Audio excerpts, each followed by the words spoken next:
நேயர்கள் அனைவருக்கும் வணக்கம். நான் உங்க ஃபரீனா. இன்னைக்கு நம்ம செட்டுக்கு ஒரு செம்மையான டீம் வந்திருக்காங்க.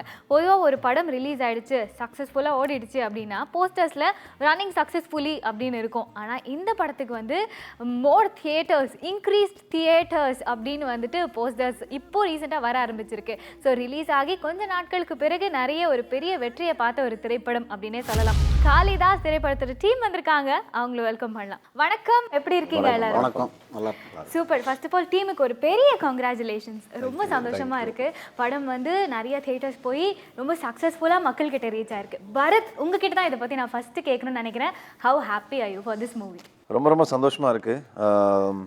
எல்லாருமே நல்ல படம் பண்ணணும், அந்த படம் வந்துட்டு வெற்றி அடையணும் தான் நம்ம வந்துட்டு போராடுவோம்.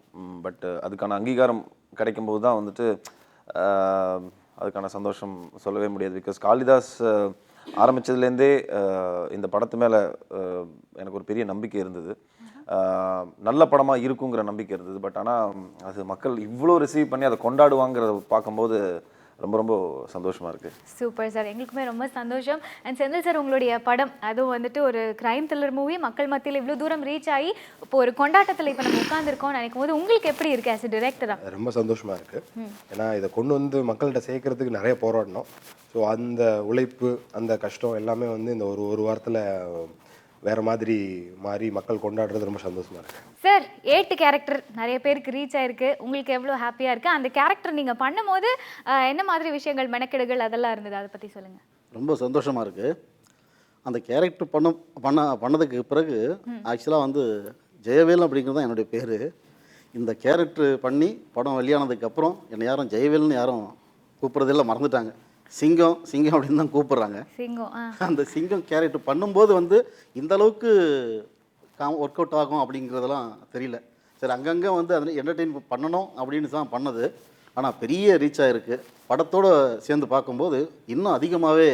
Super sir. ஸோ முதல் படம் வெற்றியான சந்தோஷம் ஒரு பக்கம் இருக்கு. பழசெல்லாம் யோசிச்சு பார்த்தா வந்து நல்லா இருக்கும் அப்படின்னு நினைக்கிறேன். அதாவது ஸ்டார்டிங் இந்த மூவி இந்த மாதிரி பண்ணலாம், போலீஸ் ஸ்டோரி எடுக்கலாம் அப்படிங்கும் போது தயக்கம் இருந்ததா, இல்லைனா வந்து இல்லை சக்ஸஸ் ஆகும் அப்படின்னு கான்ஃபிடென்ட்டாக இறங்குனீங்களா? இல்லை, நம்ம படம் ஆரம்பிக்கும் போது எப்பயும் வந்து அது சக்ஸஸ் ஆகணுன்ற நம்பிக்கையில் தான் ஆரம்பிப்போம். ஆனால் இது போலீஸ் ஸ்டோரி, த்ரில்லர்லாம் பண்ணும்போது இதுக்கு பேக்ரவுண்ட் ஒர்க்ஸ் நிறையா பண்ணணும். ஏன்னா எந்த இடத்துலையும் அதோட நம்பகத்தன்மை போயிடுச்சுன்னா படம் வந்து சிரிச்சிருவாங்க. ஸோ அந்த இதுக்காக நிறைய ஒர்க் பண்ணோம். அந்த ஒரு த்ரில்லர் பண்ணும்போது யூஸ்வல் த்ரில்லராக இருக்கக்கூடாது. முக்கியமாக பார்த்தீங்கன்னா இது வந்து ஒரு டே டைம் த்ரில்லர்னால அதிகமாக நைட்டில் நடக்கும். இது வந்து ஒரு டே டைம் த்ரில்லர் ப்ளஸ் நிறையா டீட்டெயில் ஒர்க் பண்ண வேண்டியிருந்துச்சு அதுக்காக. ஸோ அந்த நம்பகத்தன்மையை உருவாக்குறதுக்கு இது வந்து பெரிய சினிமா போலீஸ்லாம் இல்லை, உங்களுக்கே தெரியும் படம் பார்த்துருந்தா. ஃபைட்டே இல்லாத ஒரு த்ரில்லர் படம். பட் அதெல்லாம் வந்து பண்ணும்போது ஒரு கத்தி மேலே நடக்கிற மாதிரியான ஒரு விஷயம் ரொம்ப ஜாக்கிரதையாக பண்ணணும். அது வந்து இப்போது ஒரு ரிசல்ட் நம்ம என்ன எதிர்பார்த்து அதெல்லாம் பண்ணமோ அது மக்கள் எடுத்துக்கும் போது ரொம்ப சந்தோஷமாக இருக்குது. இந்த மாதிரி ஒரு கிரைம் த்ரில்லர் அப்படின்னு சொன்ன உடனே ஆல்ரெடி நேபாளி வந்து பண்ணியிருக்கீங்க, ஒரு த்ரில்லர் ஸ்டோரி பண்ணியிருக்கீங்க. ஸோ ஒரு போலீஸ் ஸ்டோரி அப்படிங்கும் போது எக்ஸ்பெக்டேஷன் விசஸ் ரியாலிட்டி, அவுட்புட் பார்த்தோன்னே எப்படி இருந்தது, எக்ஸ்பெக்டேஷன் எப்படி இருந்தது? எல்லாருமே போலீஸ் ஸ்டோரி பண்ணால் ஒரு மாஸ் ஆக்ஷன் ஃபிலிமாக தான் நம்ம ஃபஸ்ட்டு படம் பண்ணணுங்கிறது தான் எக்ஸ்பெக்டேஷன். ஆனால் வந்துட்டு இந்த மாதிரி கதை வந்தது ரியாலிட்டி எனக்கு. ஸோ இப்படி ஒரு கதைக்கு என்ன தேவையோ அது மட்டும் தான் பண்ண முடியும். அதான் சொல்கிறேன், எனக்கு ஒரு ஹீரோவாக ஆசை இருக்கும். பார்த்தீங்கன்னா வந்துட்டு மசில்ஸ் எல்லாம் காட்டி ஃபைட் பண்ணணும், ஒரு 10 பேர் அடிக்கணும், போலீஸ்னா ஒரு டைலாக்லாம் பேசுவாங்களே, ஆக்ரோஷமான விஷயங்கள்லாம், அது வந்துட்டு எக்ஸ்பெக்டேஷன் அது. பட்டு கதை சொல்லும் போது வந்துட்டு இந்த படத்தோட அந்த பேசிக் எசன்ஸ் எனக்கு புரிஞ்சுது. இந்த கதைக்கு இந்த மாதிரி ஒரு ஹீரோ கேரக்டர் ரொம்ப ஒரு கதைக்கு பாத்திரமாக இருக்கக்கூடிய ஒரு கதாபாத்திரம் பண்ணாதான் கரெக்டாக இருக்குங்கிறனால நான் அதில் எதுவுமே டைரக்டர் என்ன சொன்னாரோ அதை செஞ்சேன்னா. ஸோ அதில் அதுக்குள்ளே போனால், ஏன்னா நீங்கள் படம் பார்த்தா தெரியும், ஒரு நூல் பிடிச்ச மாதிரி இருக்கும் திரைக்கதை. ஒரு விஷயத்தை மாற்றினா எல்லாமே மாறும். ஸோ எஸ்பெஷலி என்னோட கேரக்டர், என்னை சுற்றி நடக்கிற சில விஷயங்கள் தான் வந்துட்டு படமே. ஸோ அப்படி இருக்கும்போது ரியாலிட்டி வந்துட்டு ஒரு ரியலிஸ்டிக்கான ஒரு ஃபிலிம் அப்படிங்கிறதுனால என் சைட்லேருந்து நான் ரொம்ப சட்டிலாக எவ்வளோ கம்மியாக நடிக்க முடியுமோ அவ்வளோ கம்மியாக நடிச்சிருப்பேன் படத்தில். கண்டிப்பாக சார், நல்ல வேலை நீங்கள் பஞ்செல்லாம் பேசல, ரொம்ப ரியலிஸ்டிக்காக இருந்தது படமே. அண்ட் உங்களுக்கு ஆஸ் ஆடியன்ஸாக நீங்கள் ரசித்த விஷயங்கள், தியேட்டரில் ஆடியன்ஸ் ரொம்ப ரசித்த விஷயங்கள் எதை சொல்லுவீங்க? இல்லை, இது வெற்றி படம், ஒரு படம் பெரிய லெவலில் சக்ஸஸ் ஆகுதுனாலே வந்துட்டு படத்தில் இருக்கிற ஒவ்வொரு விஷயத்தையும் ஆடியன்ஸ் ரசிச்சிருக்கிறதுனால தான் அதை வந்துட்டு போய் தியேட்டரில் காசு கொடுத்து பார்க்கணுன்னு நினைக்கிறாங்க. இந்த படத்துக்கு இன்னொரு பெரிய ப்ளஸ்னா ரிப்பீட் ஆடியன்ஸ் நிறையாவே இருக்காங்க. நாங்கள் தியேட்டர் டூர்லாம் போகும்போது, சார் நாங்கள் 2வது தடவை படம் பார்க்குறோம் சார், ஃபஸ்ட்டு தடவை நான் என் ஃப்ரெண்ட்ஸோட போனேன், 2வது தடவை பார்த்தீங்கன்னா இப்போ எங்கள் ஃபேமிலியோடு வரோம் நாங்கள். ஸோ அந்த லெவலுக்கு ஒரு கனெக்ட் ஃபிலிம்க்கு ஆடியன்ஸோட க்ரியேட் ஆயிருக்கு.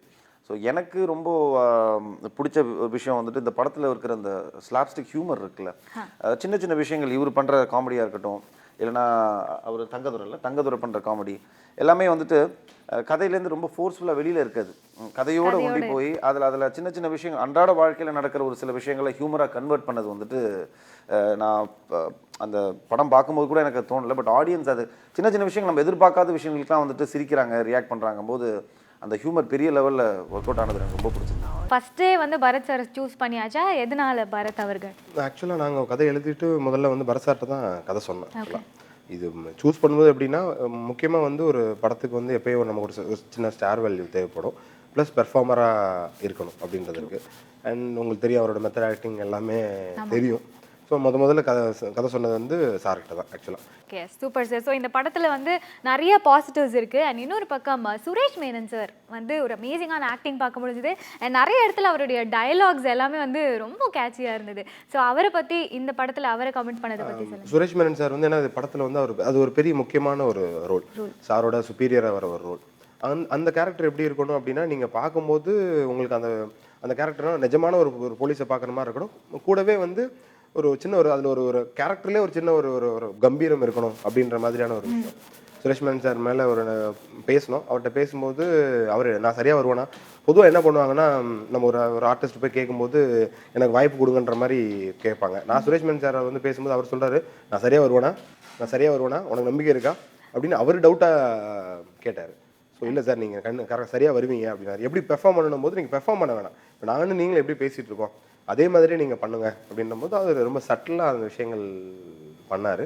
சார் வந்து எப்படின்னா, படத்துக்கான ஒரு பெரிய நம்பகத்தன்மையை கொண்டு வரதுக்கு அவர் ரொம்ப யூஸ்ஃபுல்லாக இருந்தார் ஆக்சுவலாக. ஏன்னா கதையோட ஒரு பெரிய டைமென்ஷனே மாற்றுறது அவர் தான்.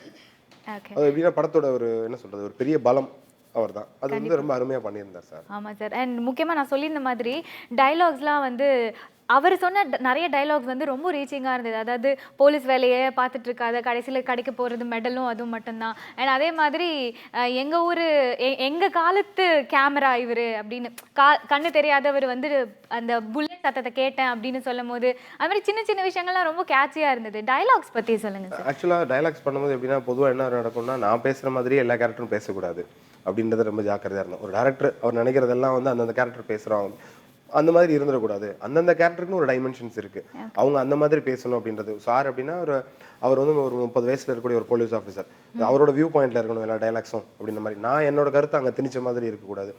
ஜெயவலன் பேசுகிறாருன்னா அவர் அப்படிப்பட்ட கேரக்டர் தான். நீங்கள் என்னதான் சீரியஸாக அங்கே பிரச்சனை நடந்துட்டு இருந்தாலும் அவங்கள பொறுத்த வரைக்கும் அது ரொம்ப சாதாரண ஒரு விஷயம். அவங்க ஜாலியாக அந்த இடத்துல ஜோக் அடிச்சுட்டு இருப்பாங்க. ஸோ அந்த மாதிரி இருக்கணும் அப்படின்னு டிசைன் பண்ணோம்.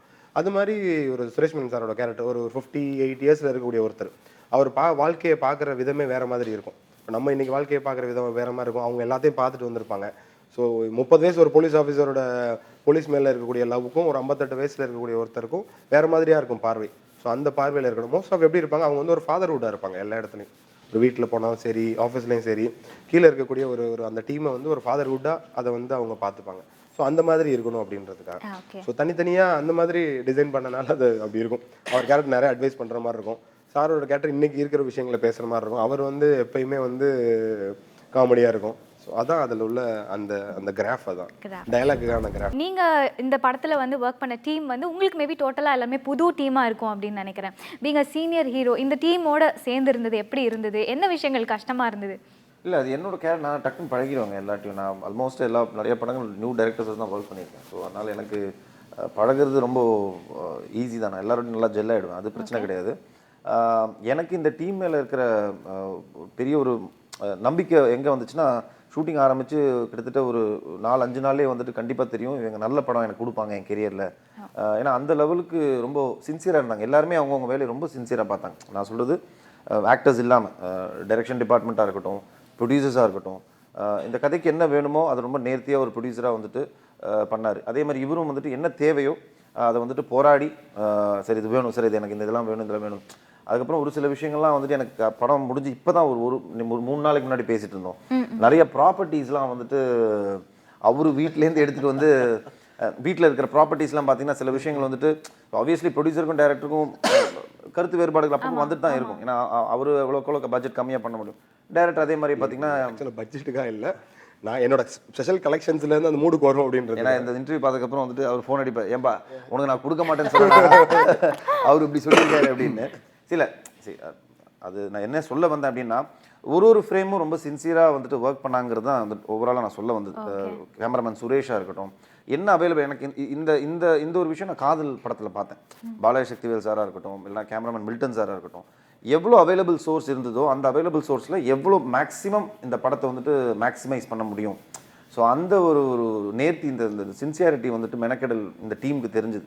ஸோ அதனால் எனக்கு ரொம்ப ஹாப்பியாக ரிலாக்ஸ்டாக இருந்தேன். ஸோ அந்த விதத்தில் ஒன்லி திங் என்ன, எங்களோட ஒரே போராட்டம் நல்ல படம் எடுத்துட்டோம், இந்த நல்ல படத்தை எப்படி ஜனங்கள்கிட்ட போய் சேர்க்கறங்கிற ஒரு ப்ரெஷர் மட்டும்தான் இருந்ததே தவிர மற்றபடி as a team we all bonded as a family. Suresh Menon சாராக இருக்கட்டும், இவர் டைரக்டராக இருக்கட்டும், ப்ரொடியூசராக இருக்கட்டும், எல்லாருமே வந்துட்டு எங்களோட டெசிக்னேஷன்ஸ்லாம் தூக்கி ஓரமாக வச்சுட்டு ஒரு டீமாக நாங்கள் ஒர்க் பண்ணோம். டீமாக ஒர்க் பண்ணீங்க. ஸோ அதெல்லாமா சேர்ந்து தான் ஒரு கண்டிப்பாங்க. சக்ஸஸ்ஃபுல் சினிமாங்கிறதே வந்துட்டு டீம் எஃபர்ட் தாங்க. சிங்கிள் மேன் பரத் படம்னு சொல்கிறாங்களே தவிர எனக்கு பின்னாடி இவ்வளோ பேர் ஒர்க் பண்ணியிருக்காங்க.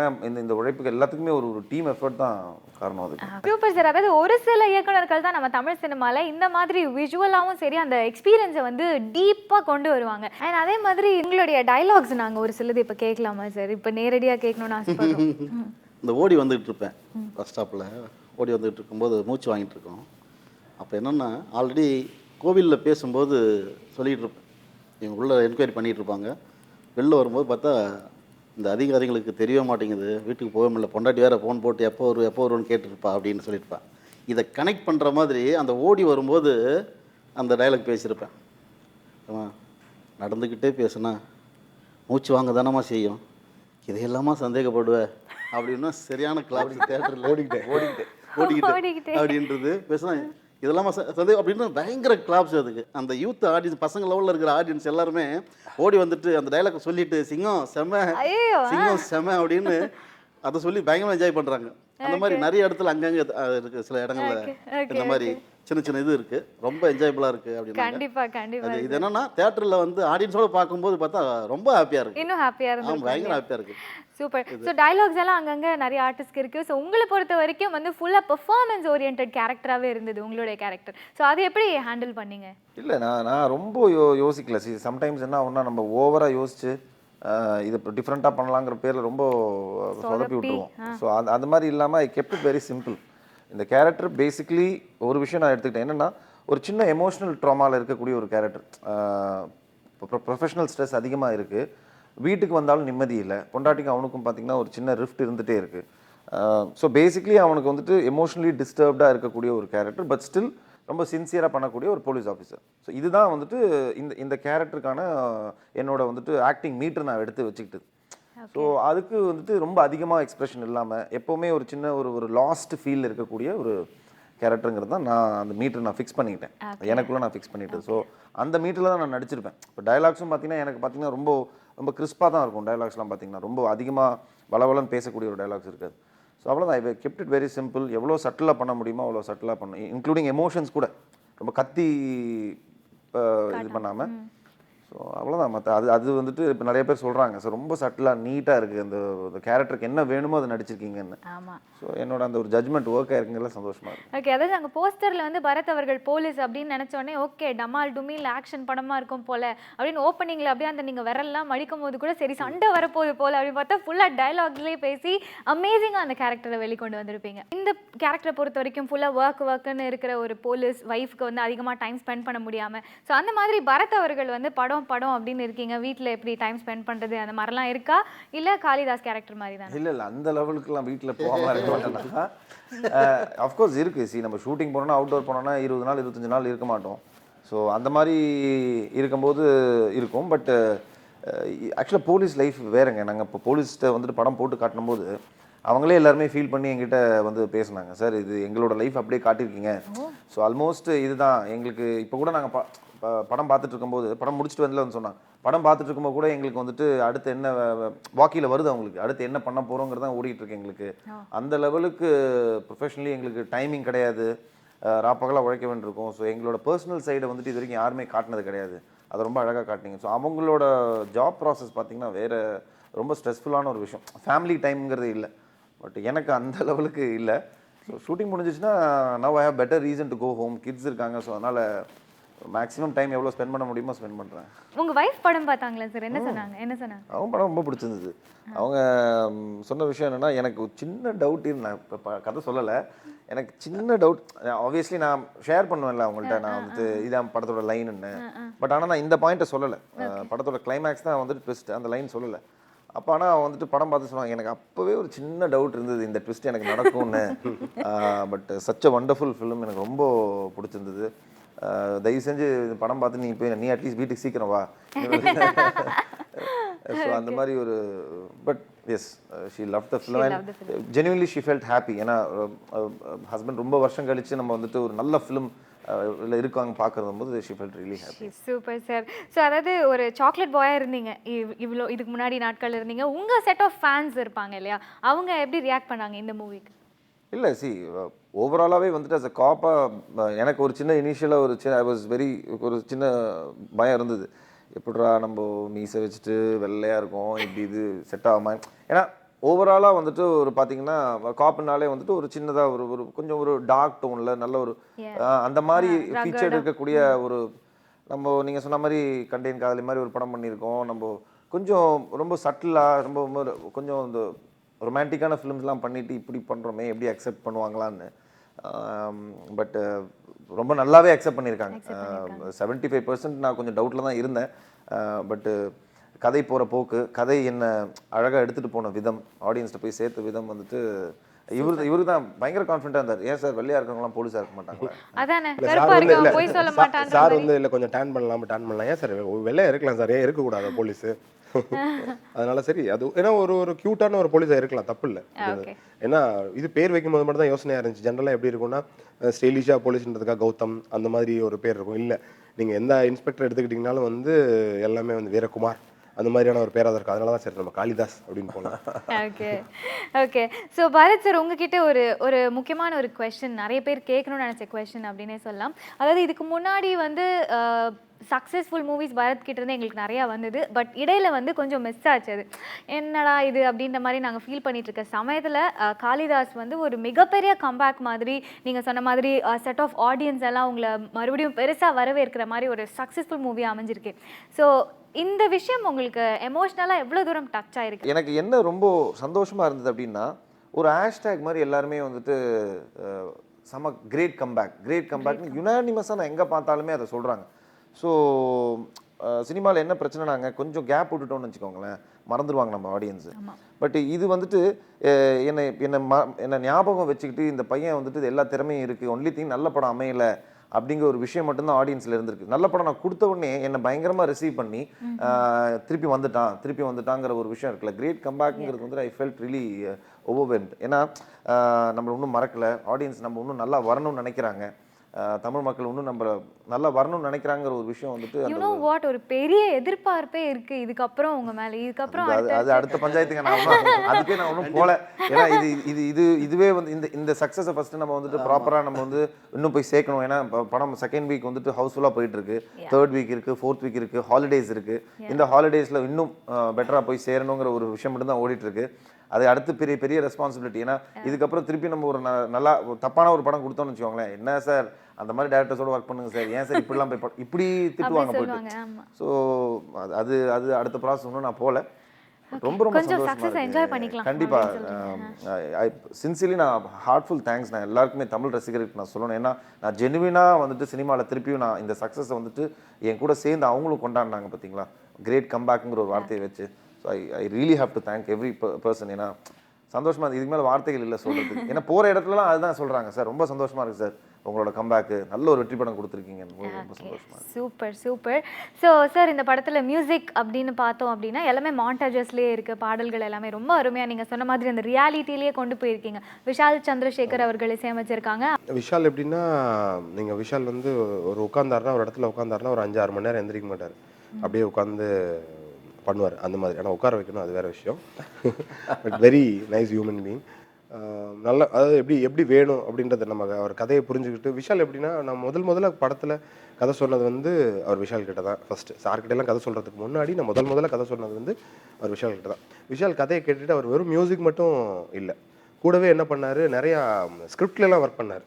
ஸ்கிரிப்ட்லாம் இந்த பிரதர் இந்த இது பாருங்கள், இந்த ரெஃபரன்சஸ் எடுத்துங்க, இந்த மாதிரி இருக்குன்னு சொல்லி ஸ்கிரிப்ட்லலாம் நிறையா அவர் வந்து இன்வால்வ் ஆகிட்டார். ஒரு மியூசிக் டைரக்டராக வெறும் நான் மியூசிக் மட்டும் பண்ணணும்னு இல்லாமல் அந்த விஷயத்துக்குள்ளெல்லாம் அவரோட இன்வால்மெண்ட் வந்து நிறைய இருந்துச்சு. படம் ஆரம்பிக்கிறதுக்கு முன்னாடி ஒரு த்ரில்லர் அப்படின்ற ஒரு பேட்டர்னுக்கு.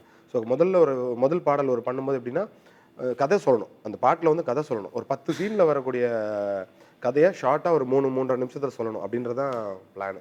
ஸோ அது வந்து நம்ம எப்படி பண்ணலாம், வழக்கமான ஒரு பாட்டாக இல்லாமல் ஒரு கர்நாடிக் ஃபியூஷன் அந்த மாதிரி போகலாம் அப்படின்ற மாதிரி பண்ணால் தான் அந்த மலைப்பாடல். ஸோ ஆமாம், அதுக்கப்புறம் வந்து எப்படின்னா படத்தில் இருக்கக்கூடிய ரொமான்ஸ் போர்ஷன்ஸை காட்டணும். அதை வேணால் நம்மளால் தனியாக காட்ட முடியாது, அதுக்கான நேரம் இல்லை, அண்ட் த்ரில்லரில் அது பண்ணவும் முடியாது. ஸோ அந்த ரொமான்ஸ் பேஷனை காட்டுறதுக்கு மாண்டேஜஸாக அந்த கதைக்குள்ளே வரணும் அப்படின்றதுக்கு. அண்ட் அதில் நீங்கள் ஒரு பாட்டில் எல்லாமே நீங்கள் எடுத்துக்கிட்டிங்கன்னா எல்லாமே அந்த படத்தோட மூடுக்கு வர்ற மாதிரி இருக்கும். இப்போ அவங்க ஆண்ட்ரியா அவர்கள் பாட்டு பாடியிருப்பாங்க, ஒரு மாயக்காரன் ஒரு சாங் பாடியிருப்பாங்க, அண்டு சரண்யா கோபிநாத் ஒரு பாட்டு பாடியிருப்பாங்க. ஸோ இந்த 2 பாட்டுமே எப்படின்னா அந்த படத்துக்கான ஒரு மூடு அப்படியே வர்ற மாதிரி இருக்கும். இன்னும் அது தவிர படத்தில் வந்து 2 பாரதியார் பாட்டு இருக்குது. பாரதியார் பாட்டு வந்து அது அந்த கரெக்டாக அது சீக்வன்சஸ்க்கு மேட்ச் ஆகிற மாதிரியான பாடல் அந்த இடத்துல அது தேவைப்பட்டுச்சு. அண்ட் நான் வந்து பாரதியாரோட பெரிய ரசிகன், வெறியன், அந்த மாதிரி கண்டிப்பாக அது இருக்கணும் அப்படின்னு நினச்சேன். அண்ட் கதைக்கும் அது தேவைப்பட்டு அது திணிச்ச மாதிரி இல்லை. அண்ட் படம் முடிச்சு வெளியில் வரும்போது அந்த பாரதியார் பாட்டோட வெளியில் வரணும், ஒரு மாதிரி ஒரு என்ன சொல்கிறது, ஒரு ஆடியன்ஸ் வந்து ஒரு டச் பண்ணி வெளியில் வரணும் அப்படின்ற மாதிரி அது ரொம்ப யூஸ்ஃபுல்லாக இருந்துச்சு. அண்ட் விஷால் அந்த வேலையை வந்து ரொம்ப ஜஸ்டிஃபைடாக பண்ணியிருந்தார். அண்ட் ப்ளஸ் த்ரில்லர் படத்தை பொறுத்த வரைக்கும் அந்த மூடை எலிவேட் பண்ணுறது வந்து மியூசிக் தான். அதை ரொம்ப அருமையாக பண்ணியிருந்தார். நீங்கள் எந்த இடத்துல சிரிக்கணும், எந்த இடத்துல நீங்கள் பயப்படணும், எந்த இடத்துல நீங்கள் டவுட் ஆகணுன்றதை வந்து அந்த மியூசிக் மூலமாக அவர் பண்ணியிருந்தார். நாங்கள் ஸ்க்ரீன் பிளேயில் பண்ணியிருந்தோம், இவங்க பெர்ஃபார்மன்ஸில் பண்ணது அது கரெக்டாக அவர் வந்து அதை மியூசிக்கில் பண்ணியிருந்தார். பரத் அவர்கள் வந்து ஒரு அமேசிங்கான டான்சர். ஸோ அவருடைய ஃபேன்ஸ் எல்லாமே வந்து டான்ஸ் எதிர்பார்ப்பாங்க கண்டிப்பாக. பட் இந்த படத்தில் இல்லையேன்றது கொஞ்சம் வருத்தமாக இருந்தது. உங்களுக்கு எப்படி? அவர் மூன் வாக்லாம் பண்ணியிருக்காரு. அவரோட ஒரு ஃபுல் பவர் பேக் டான்ஸ் அந்த மாதிரிலாம் நாங்கள் இப்போ வர டேரக்டர்ஸ் எல்லாருமே வந்துட்டு பார்த்தீங்கன்னா மாண்டாஜஸ் சார் அப்படியே கதைக்கு ஒன்றி போயிடலாம் சார், அப்படி தான் இருக்குது. இப்போ நான் பண்ண ஆல்மோஸ்ட் எல்லா படத்துலையுமே டான்ஸ் எனக்கும் ஆசை தான் டான்ஸ் ஆடணும் அப்படின்னு. பட் எதாவது போய் சொன்னால் இல்லை சார் இது கதைக்கு இது செட் ஆகாது. நம்மளுக்கே தெரியும் இந்த கதைக்கு நான் டான்ஸ் ஆனால் நம்ம காமெடியாக இருக்கும். பட் என்ன பண்ண முடியும், கதை அம்சம் அந்த மாதிரி அமைஞ்சிருது. ப்ராபப்ளி ஃபியூச்சரில் ஏதாவது ஒரு படம் டான்ஸுக்குன்னு ஒரு ஃபிலிம் பண்ணணும்னு எனக்கு ரொம்ப ஆசை. கண்டிப்பா நாங்க எல்லாரும் எக்ஸ்பெக்ட் பண்றோம். சோ இந்த படத்துல இன்னொரு விஷயத்தை சொல்ல விரும்புறேன். என்னன்னா படம் பார்க்கும்போது பார்த்தீங்கன்னா தெரியும், இன்வெஸ்டிகேஷனில் சுரேஷ்மேனன் சார் கூப்பிட்டு சிங்கம் வா அப்படிம்பார், மேலே ஏறு அப்படிம்பார்.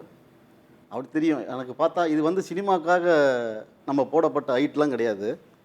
ரியலாக வந்து 5 அடுக்கு மாடி, 5 அடுக்கு மாடியில் மேலே இருக்கிற ஒரு 4 அடி 4 அடி உள்ள செவரு. ஓகே, அந்த பக்கம் ஃபுல் டெப்த்து. ஓகே, அதில் ஏற சொல்கிறாரு அப்படிங்கும்போது நான் பார்த்தேன், அது உண்மையிலே சார் அப்படிம்பேன், ஏறு அப்படிம்பாரு. வேறு வழியில் சரிட்டு ஏறுவேன். ஏறி நின்று குதிக்கும்போது பார்த்தீங்கன்னாக்கா குதிக்கும்போது ஒரு சின்ன ஒரு ஃப்ராக்சரு காலில் அதாச்சு. அது வந்து அந்தளவுக்கு தெரியல. அதுக்கு பிறகு அந்த நேரத்துக்கு பெயின் இல்லை. அது சரின்னு சொல்லிட்டு எடுத்து அடுத்து ஷாட்டுக்கு போகலான்னு பார்க்கும்போது அடுத்து என்னென்னு பார்த்தா அவருக்கு கவுண்டர் கொடுக்குறதுக்காக சார் அண்ணே எழுந்துருங்க அப்படிம்பார். எழுந்து நிற்பேன், எஸ்லாக் போடுங்க அப்படிம்பார். எஸ்லாக்கா? ஐயோ இப்போ தான் மேலேருந்து குதிச்சு வந்து அந்த பயம் தெளிவே இல்லை, அதுக்குள்ளே எஸ்லாக்கா அப்படின்ட்டு சரி என்னவோ நடக்கட்டும் அப்படின்னு சொல்லி அந்த எஸ்லாக் போட்டு அவருக்கு கவுண்டர் கொடுப்பார். அந்த இடம் பார்த்தீங்கன்னா உண்மையிலே கொஞ்சம் பயம் இருந்துச்சு. ஓகே, ஆனால் அந்த பயம் அதுக்கான அந்த உழைச்ச இது எல்லாமே இப்போ இந்த ரிலீஸுக்கு பள்ளி பார்க்கும்போது அந்த இடம்லாம் பயங்கர கிளாப் பண்ணுறாங்க. பயங்கர கிளாப் பண்ணுறாங்கல்ல சார். இப்போ அதெல்லாம் பார்த்து அந்த ரியாக்ஷனுக்கே பயங்கரமாக கிளாப் பண்ணுறாங்க. அது உண்மையிலே நேச்சராக இருந்த பயம். Okay, super. ஸோ நிறைய பேர் பற்றி பேசிகிட்டே இருக்கோம். ஆன் ஷீதல் அவங்கள பற்றி சொல்லுங்கள். மலையாளமில் அவங்க படம் பண்ணியிருக்காங்க, தமிழில் ஃபர்ஸ்ட் மூவி இல்லையா? ஸோ அவங்களோட ஒர்க் பண்ணது எப்படி இருந்தது? நல்ல எக்ஸ்பீரியன்ஸ், நல்ல actress basically. That is really important. ஏன்னா இந்த கதைக்கு வந்துட்டு ஹீரோ சென்ட்ரிக்கான ஒரு ஃபிலிம் இல்லை இது. It's more on a character based film. So எல்லா கேரக்டர்ஸுமே அவங்க கேரக்டர்ஸ் உள்வாங்கி நடித்தா மட்டும்தான் இட் ஒர்க்ஸ்.